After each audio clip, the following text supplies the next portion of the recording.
Hello, my name is Andrew Gomison, and I'm so thankful that you're listening today. Thank you for joining me for a brand new episode of the Culture Watch podcast, a ministry of speaking for him. Before I jump into the main content of today's podcast, I just wanted to give a shout out to my mother, who is celebrating her birthday today.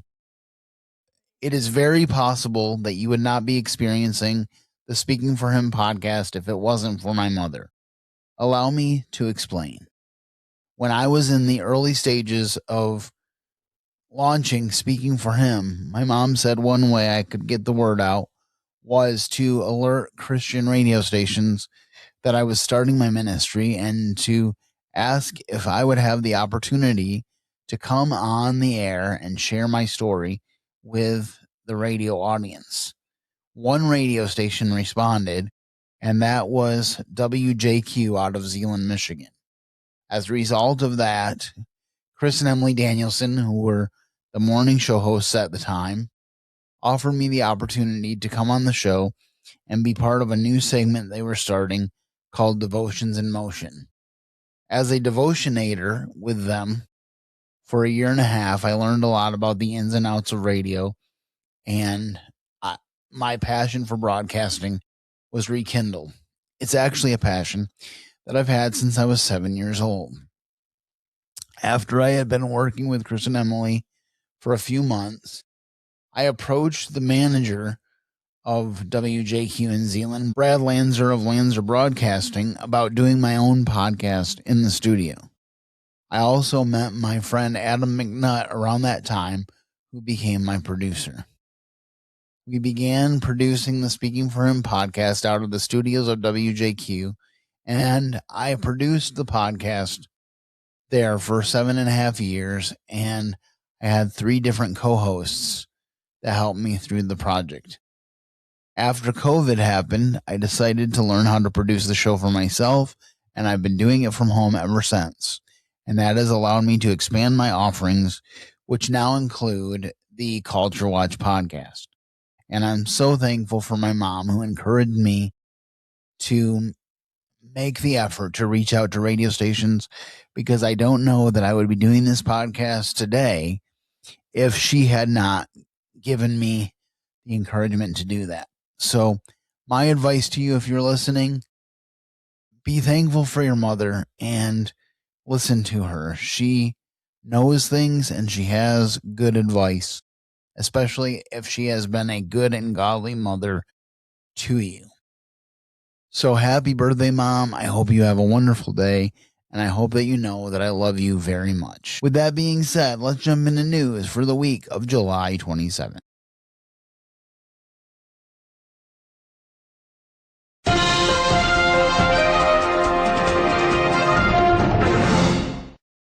So as we gear up for the primaries in Michigan, and as we look toward the general election for the entire country, voting is on a lot of people's minds. You know that President Trump really wants to pass the Save America bill, which puts restrictions on voting to ensure voter integrity.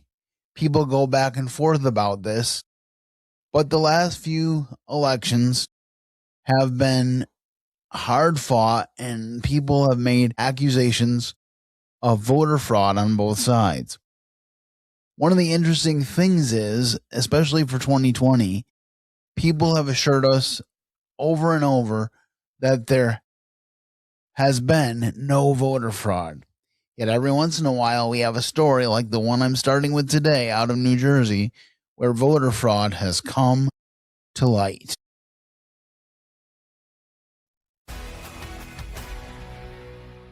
A serious software error in New Jersey's motor vehicle system led to the improper voter registration of what we believe to be roughly 6,600 people in our state. Some individuals indicated that they weren't citizens and weren't eligible to vote, but the software registered them anyway. That's New Jersey Governor Mikey Sherrill. She says that a software error resulted in 400 non-citizens voting after thousands were given an improper registration. The White House says the incident underscores the urgency of that Save America Act. Let's bring in Jonathan Turley, George Washington University law professor and Fox News contributor. Good morning, Jonathan. What does this say about voter ID? Good morning, Lucas. Good morning. Well, it says a great deal. You know, this is a Hamlet moment that the lady doth protest too much. I mean, the question is, why would you oppose a final fail-safe measure like voter identification at the polls? This is enormously popular among citizens, including Democrats. Most people don't understand why the Democrats are opposed to people showing an ID when they vote. Consider this particular situation. You have a computer glitch that allows thousands of people to potentially vote. Hundreds did. Now, prosecuting those people is going to be difficult because they're going to say, well, it was your glitch. But if you actually had voter identification at the polling place, they would have had to have shown a false ID, committed yet another crime in order to vote. You could prosecute them. That all is lost when you remove that final fail-safe measure. And what we've seen in past elections is that the Democratic narrative that voter identification really suppresses particularly minority voting is simply not true. That when they made those types of objections in Georgia, Georgia had record showings in terms of voting. So none of this fits very well with the Democratic narrative. And do you think the Save America Act could have prevented this glitch in this instance? Well, it would have created, Lucas, one last fail-safe measure, you know, requiring that identification. And also, in terms of mail-in, you know, the effort is to maximize the number of people voting. I understand that. That's not a bad objective. But the result of sending out just millions of ballots, as we've seen, the dead people get them, ineligible people get them, it increases the chance of this type of error, even without intentional fraud. What that act does is it still allows you to vote not in person if you're traveling or you're ill. It basically goes back to the system we had before COVID. And Democrats make that system sound like in order to vote, you had to have some odyssey out of the Iliad. You know, that, you know, people, you know, can you imagine not being able to vote by mail? Well, yeah, most of us did that our whole lives. And how important politically is it to get this right? How widespread do you think this happened, or is this an isolated case in New Jersey? Well, look, we don't have any evidence of systemic fraud. We don't have evidence in New Jersey that this actually changed the outcome of an election. So I'm not disagreeing with the governor in that sense. The question is, why wouldn't you want the added assurance, for example, of voter identification at the polls? A very significant portion of this country has a real question of trust in the integrity of elections. Now, you can disagree with that, but we need that trust. We need to reinforce it. So the question is, why not do that? Why not assure that very sizable number of Americans that are uneasy about this? Because if they think that foreigners and unqualified people can vote, they're less likely to vote. Okay, first let me start out by saying that fraud might have been a strong word to start out. But I think what we see here is the fact that our election process is not foolproof. And it never will be foolproof. But I do believe that a lot of the practices that we began as a result of the COVID pandemic are things that were enacted because of an emergency. But then the Democrats particularly made it sound like if we didn't allow them to be permanent, we were suppressing the vote, when that's not what happened at all. What happened was that in the midst of COVID, governors made judgment calls about how they were going to proceed with votes. And these weren't decisions made by state legislatures either. These were simply decisions made by governors of the particular states. So I think that this story in New Jersey underscores the fact that people have voted who are not allowed to vote, because that's something that the Democrats will say emphatically. They're like, well, we've never had an illegal immigrant vote. Well, now you have evidence that it has happened. And if we know about 250 and we know that 6,000 people or so got ballots that shouldn't have had them in New Jersey, in other states. So it's definitely something that we should take the opportunity to make sure that we are doing everything we can to maintain voter integrity. It's a very important part of our democratic republic for voters to know that their vote gets counted and that it's not being overwhelmed by people who don't have the right to vote. American citizenship is a wonderful privilege, and it's something that if someone really wants it from a foreign country, if they really want to come here and do things legally, they should be able to have. That is the promise of America. But one of the privileges of citizenship should be voting. So if you're not a citizen, you should not vote in our elections. And for people who say that you have to apply for ballots in order to get them in the mail, I submit to you that I had friends that received multiple ballots in the mail in 2020 without even applying for them. I knew of one particular friend whose wife got a ballot in her maiden name at her parents' house and also in her married name at his house where he lived with her as his wife. So for people to say that this isn't happening, they need to wake up and smell the coffee, because it really is. And our own Secretary of State in Michigan has resisted calls to carefully purge the voter rolls. And so what does that make you think? It makes you think that there's something nefarious going on. And if there isn't something nefarious going on, why would you want people to think that? That is my question. I think one of the interesting things that has occurred is that, especially in 2020, people said, well, there's some evidence at least that fraud may have occurred. And then people said, oh no, it hasn't occurred. But we've seen story after story in the last several years of times when fraud did occur. But then the next thing that happens is people say, well, maybe it did occur, but it wasn't enough to matter. So first, it doesn't occur. Then it does, and it's not a big deal. But either way, it's something that we need to be aware of.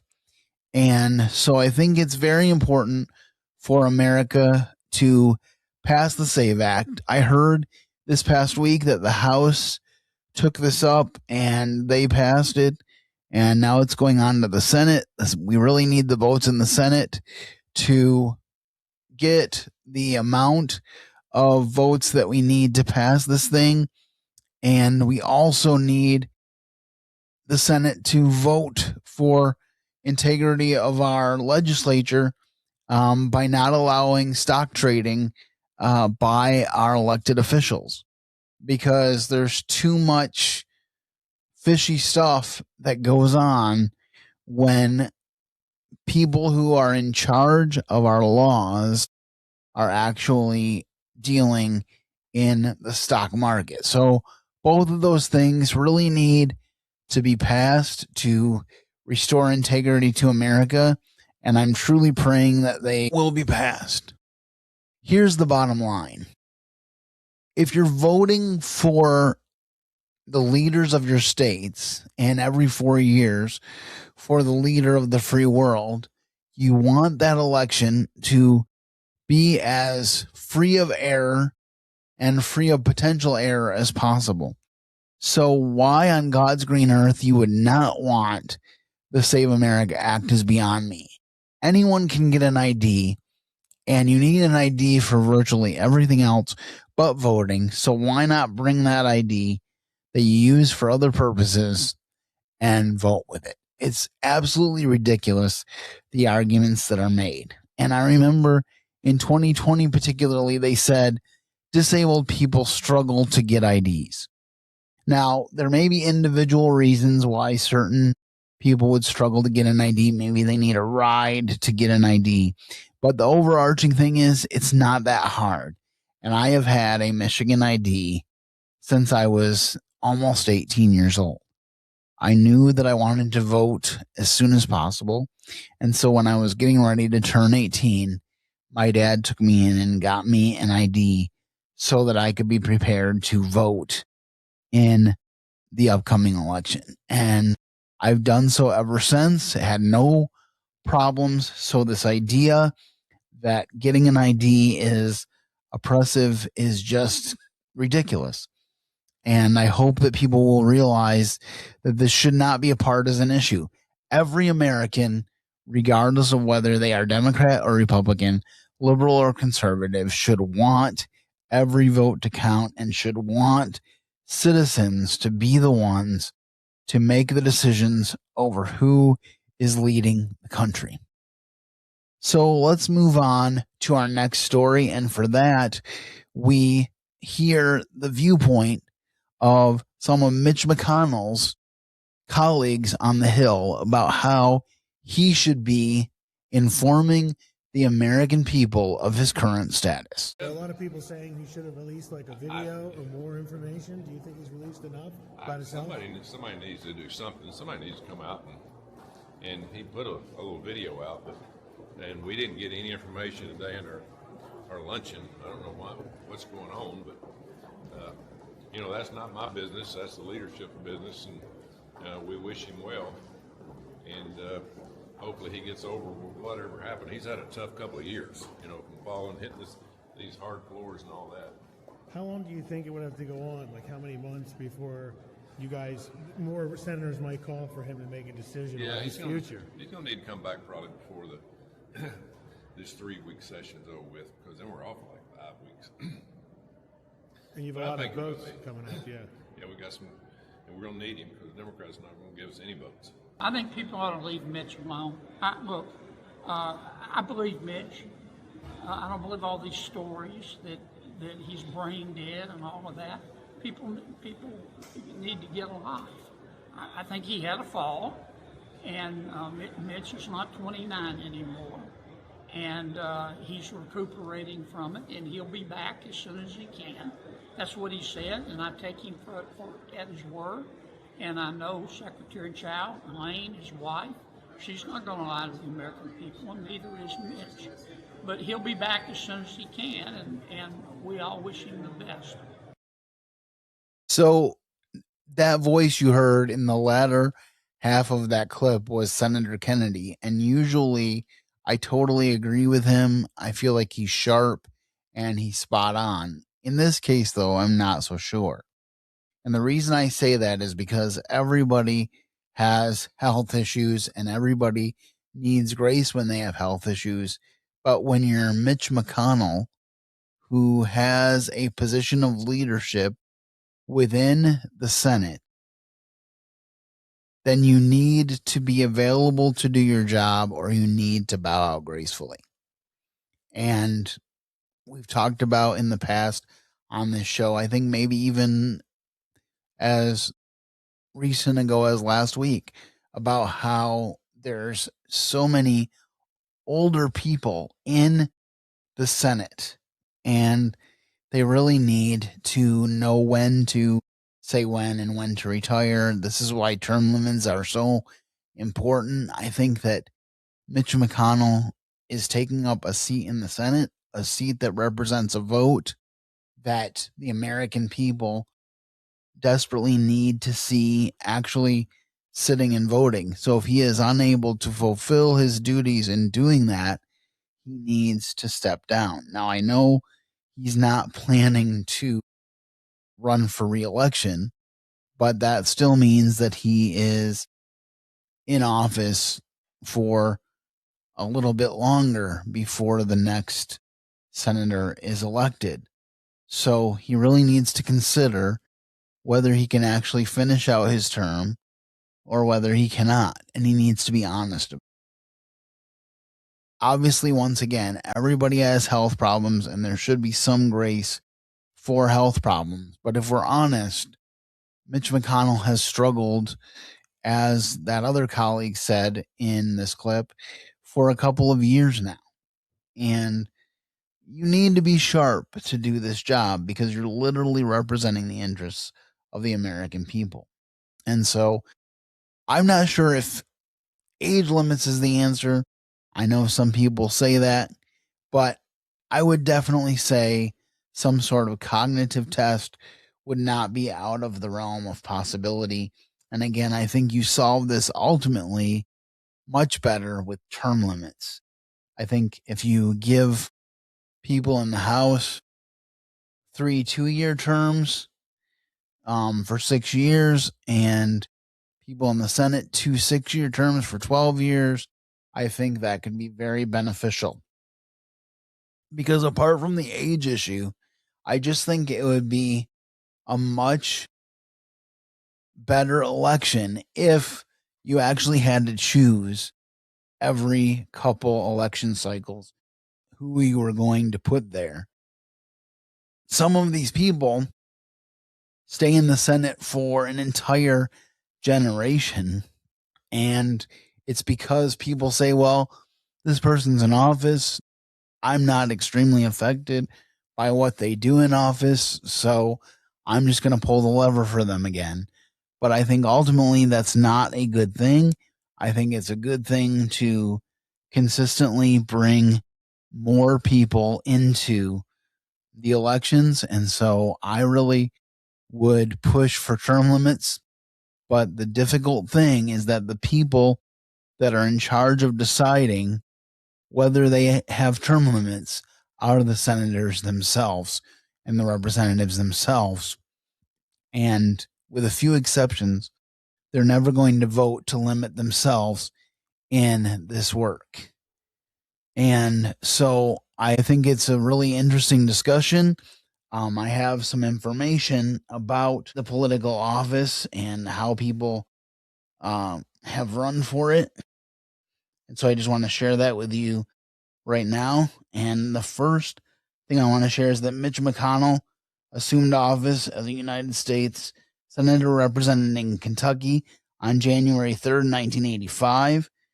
He was elected in November of 1984, which means he has been in the Senate for 41 years. That's a long time. And then I looked at the founding fathers because I kind of had this feeling like they didn't have the idea of lifelong career in mind when they came up with the Congress. But I actually did find that there were several founding fathers who served in various levels of government for many, many years. One that stuck out to me was Thomas McKean, who held elected and appointed office longer than any other founding father, serving continuously for 55 years, starting his career as a clerk in 1752. His tenure spanned the Stamp Act Congress, both Continental Congresses, 22 years as the Chief Justice of Pennsylvania, and 3 terms as the governor of Pennsylvania before he finally retired from politics in 1812. So there is long-serving founding father era politicians.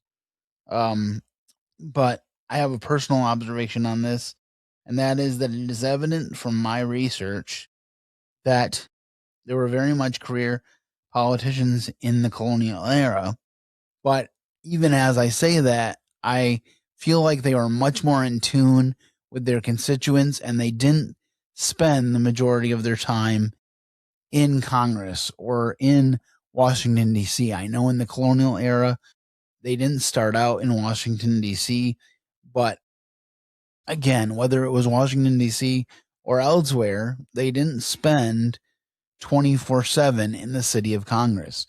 They spent time with their constituents and only came to the city where they were meeting when Congress was meeting. And it was much more of a part-time type of situation. So I think even though there were long-time politicians within the founding fathers, it was still much more of a public servant attitude and much more of a part-time job than a full career. So very important to keep in mind. This changed in the 20th century. In 1933, Congress passed the 20th Amendment. It not only extended the length of congressional sessions, but it also put expansion of government on steroids. So just some important facts to realize as we consider what the House and the Senate once were and what they are now. And I actually think that that has led to the bloat of government, because if you're essentially going to have a full-time Congress, then you're going to have a bunch of people coming together to do legislative sessions and take up law after law to further hinder the American people from their liberty. And so I think that a part-time legislature would do us a lot of good. I think term limits would do us a lot of good, because we need to restore what it means to be a public servant, not a career politician. So I hope this has given you a lot to think about. I hope that you will pray about our current leaders, and that you will pray for our elections coming up. I know in Michigan it's a pretty big deal because we are electing a new governor. And so it is really interesting watching that election unfold. And it will be very interesting to see how that transpires. We've had 8 years with Governor Gretchen Whitmer, and I'm thankful that term limits mean that we're going to get a change. I just hope that it is a positive change for the Mitten State, which I truly love. Well, as we wrap up today, I want to give you some inspiration in the form of a valedictorian speech from an unlikely source. Well, good evening, everyone. My name is Isaac Becham. First off and foremost, I want to thank God, because without him, I'm nothing. To my family, yep, there it is. To my family, Mom, I love you, and I'm forever grateful for everything you've done. Dad, thank you. Denzel and Ayana, I love you guys. Thanks for being the best brother and sister. To my friends who became family, thank you. I also want to give a huge thank you to our amazing faculty and staff. Your dedication and support guided us to this finish line. Now, Coach French, I'm going to miss you, but I won't miss those liners.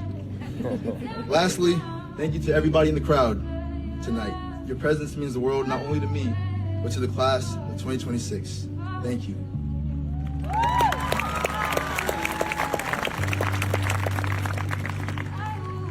Now tonight, I need to start off by dedicating this speech to a kid from my old school. A kid who should be putting on a cap and gown right now, but he did not get to celebrate with his class. He didn't make it to sit in the crowd with you tonight. This 13-year-old boy that I knew was starting off his freshman year. He started it off completely homeless. Now, while everybody else went home to a warm house, he went to sleep on the freezing hard concrete floor. He did his homework, squinting under a dim car light, and he went days without eating, just getting by on scraps. Now, this kid told me that he walked into school with a 1.8 GPA, looking at everybody else, thinking to himself, when do I get a home like all my friends? Every single day, this kid was torn apart. He got laughed at because of his clothes, the color of his skin, and the way he smelled. But nobody knew that he was going through any of this. Nobody knew that he didn't have a place to shower. People just laughed at him, writing him off as sorry, sad, and stupid. Now you see, when a kid is buried that deep in the dark, society expects the streets to just swallow them whole. And eventually they did. He vanished from that school. And if you were to ask about him today, they'd tell you that he was just another tragic statistic, another ghost. I'm telling you a story because I meant it when I said that he didn't get to celebrate with his class at that old school. I meant it when I said that he did not make the crowd today, because he made it to the podium.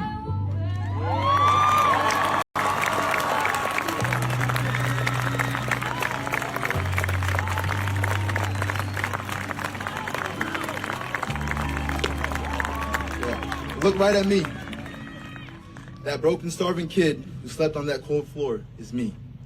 I failed my first 2 years before transferring here to Whitney, but I fought back and I turned that 1.8 GPA into a 3.5.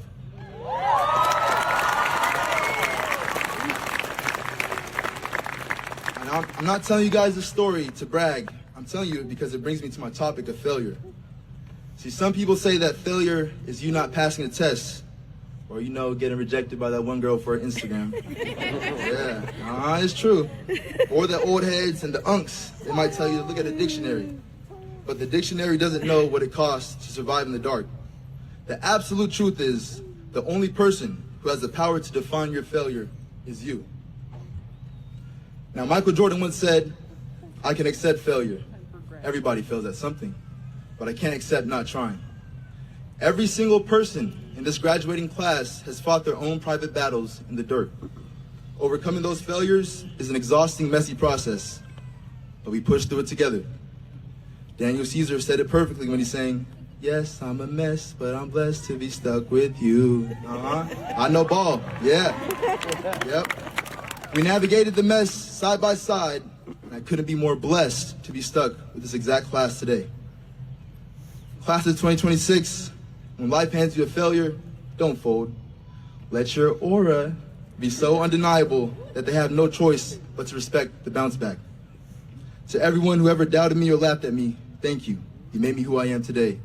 Isley Becham, signing off.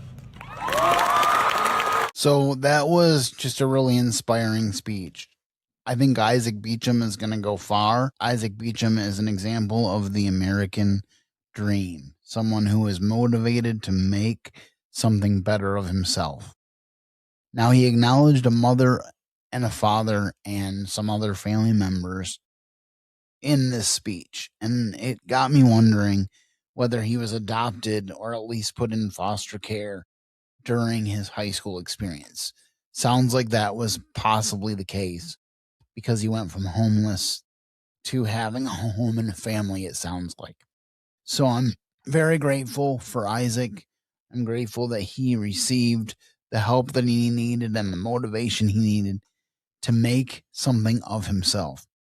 And I think that that's an exciting thing to realize, that with God's help and with the help of people around you, you can overcome any situation that you find yourself in. Paul said in Philippians chapter 4, I know how to abound and how to suffer need.